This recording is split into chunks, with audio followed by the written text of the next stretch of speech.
ಕೇಂದ್ರ ಸರ್ಕಾರಿ ನೌಕರರಿಗೆ ಮೋದಿ ಸರ್ಕಾರ ಭರ್ಜರಿ ಗುಡ್ ನ್ಯೂಸ್ ನೀಡಿದೆ. ಇತ್ತೀಚೆಗೆ ನೌಕರರ ಡಿಎ ಹೈಕ್ ಮಾಡಿ ಸಿಹಿ ಸುದ್ದಿ ನೀಡಿತು.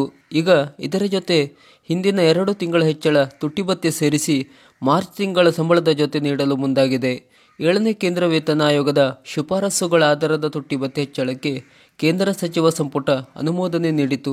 ಇದರಿಂದ ಕೇಂದ್ರ ಸರ್ಕಾರಿ ನೌಕರರು ಮತ್ತು ಪಿಂಚಣಿದಾರರಿಗೆ ಸರ್ಕಾರ ತುಟ್ಟಿ ಭತ್ಯೆ 4% ಅಂದರೆ ಶೇಕಡ 46ರಿಂದ ಶೇಕಡ 50ಕ್ಕೆ ಏರಿಕೆ ಮಾಡಿತು. ಇದರಿಂದ ಲಕ್ಷಾಂತರ ಕೇಂದ್ರ ಸರ್ಕಾರಿ ನೌಕರರಿಗೆ ಜೊತೆಗೆ ಪಿಂಚಣಿದಾರರಿಗೂ ಅನುಕೂಲವಾಗಲಿದೆ.